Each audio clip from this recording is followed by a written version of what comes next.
what the dispute could mean for one of Canada's largest arms deals. Canada's Foreign Affairs Minister says she's not backing down. We have consistently spoken out for women's rights, including in Saudi Arabia. The war of words with Saudi Arabia began with a tweet from Chrystia Freeland's office on Friday. Global Affairs posted this, urging the Saudi authorities to immediately release all peaceful human rights activists, including Nasima Al-Sada and her brother, blogger Raif Badawi, jailed since 2015. Badawi's wife and 3 children live in Quebec, and his case has sparked demonstrations around the world. But while criticism of the Saudis' human rights record is hardly unusual, the response from the kingdom this time sent shockwaves across the globe. Calling it an attack on their country, the Saudis announced they were freezing all future trade deals and expelling Canada's ambassador. The move could also see the cancellation of one of Canada's largest and most controversial arms deals, $15 billion worth of light armored vehicles, representing around 3,000 Canadian jobs. Trade between Canada and Saudi Arabia totals roughly $4 billion a year. Vehicles and equipment, including those controversial armored carriers, are Canada's biggest exports to Saudi Arabia. It began as a fight over human rights, but now the diplomatic dispute between Canada and Saudi Arabia is escalating into an economic battle. How much could this fight cost Canada? The guy in charge of the country's finances would only say it's about principles, not profits. We're going to stand with the values that we know are important to Canadians, and Saudi Arabia will take the decisions that they will take.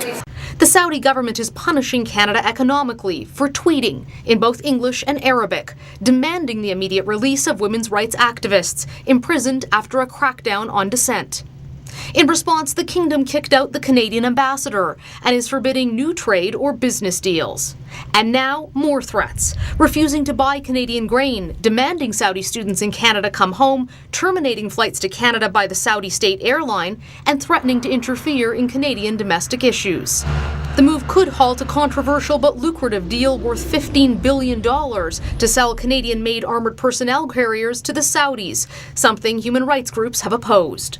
There's an inconsistency between the talk of reform on one hand and on the other, the reality for women and men on the ground in Saudi Arabia. Sources at defense companies say they are concerned about the chill this will put over the industry. And Saudi Arabia is facing more harsh criticism tonight after a Saudi-led coalition airstrike hit a bus in Yemen, killing several children. The deadly attack is the latest to hit civilians. The Saudi government defended today's airstrike as a legitimate military operation against rebels opposed to Yemen's government. The airstrike hit a bus in a market in the northern part of the country. At least 43 people were killed, many of them children under the age of 10. As Jeff Semple reports, Saudi Arabia supports Yemen's government, which has been fighting a bloody 3-year-long war against Iranian-backed rebels. And a warning, some of the images in this report are disturbing. What the United Nations calls the world's worst humanitarian crisis just hit a new low. This bloodied little boy carried into hospital, still wearing his school bag. He survived, but dozens of other children were killed when their bus was hit by an airstrike. They were on their way to school, driving through this busy market in Yemen's north, territory controlled by Houthi rebels who are fighting to overthrow the government. The airstrike was fired by the Western-backed coalition led by Saudi Arabia. The Saudis say the strike was retaliation and part of a legitimate military operation. Children can't be a military target. Children can't continue to be counted as collateral damage or mistake. The 3-year civil war has killed more than 10,000 and is effectively a proxy battle between two regional powers, Iran, which supports the rebels, and the Saudis backing the government. Aid workers say both sides regularly kill civilians, but the Saudis receive support from Western countries. Selling of arms through training, support, intelligence, and even through by not saying anything, by being silent when attacks like this take place, without condemning these attacks. All of these are ways in which they are supporting the coalition. This video from last year appears to show Canadian-made armored vehicles being used by the Saudis against their own people, though it's unclear whether Canadian weapons are also being used in Yemen. Canada had agreed to sell the Saudis $15 billion worth of military vehicles, though that deal is now in jeopardy after this week's diplomatic dispute. The Canadian government facing a growing list of sanctions for criticizing the Saudis' human rights record, but is still willing to sell them weapons. Regardless of what country that we will be dealing with, we have very high standards on when it comes to any type of equipment sales. I just don't understand where Western countries say, well, it is a war that we can support because they're fighting rebels. Well, look at the figures. I mean, most casualties are among civilians. The United Nations is planning peace talks for next month, a glimmer of hope for the more than 20 million in desperate need of aid. Jeff Semple, Global News, London. Today, the Prime Minister addressed this dispute for the very first time. Canadians have always expected our government to speak strongly, firmly, clearly and politely about the need to respect human rights at home and around the world.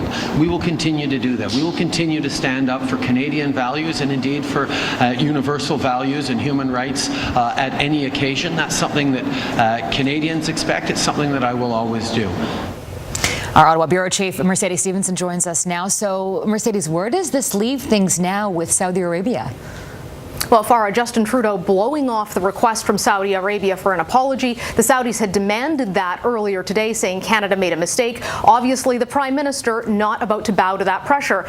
Well, Donald Trump tweeting foreign policy doesn't work, and neither does it work for Canada. If we have serious concerns about human rights, whether it be for women or consular cases, fly to Saudi Arabia, sit down and talk with the Crown Prince. Barrett says the Prime Minister needs to get on a plane to go to Saudi Arabia if he wants to sort this out. Otherwise, he says, we are poking an important ally in the eye that could cost billions of dollars and thousands of jobs. There are other Canadians, Farah, who are glad to see Canada standing up to a regime with a long history of human rights abuses. So how the Kingdom responded to Canada is an indication that the Prince only plays on his terms. Here's Jeff Semple.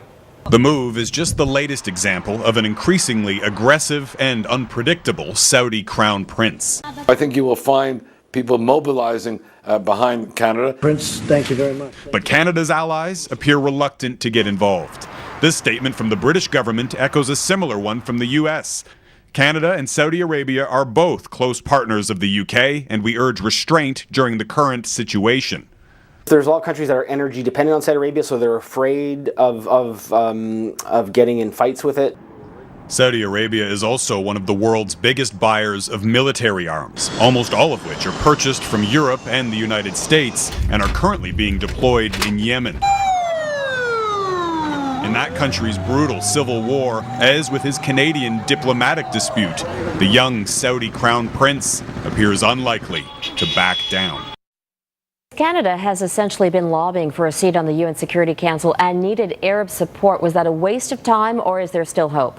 It's really a broader message to the world that if you criticize Saudi Arabia, they will take their vengeance on you. And that is something that may scare some of the countries that were going to back Canada. Now, anything is still possible, but it's very difficult to get that UN seat that the Trudeau government promised without the block of Arab support that the Saudi Arabian government can bring to the table. At the end of the day, whether this pressure will change things for those who are behind bars is another question, but certainly in terms of Canada's ability at the UN, this may all be for naught. Robin? Mercedes Stephenson in Ottawa, thanks.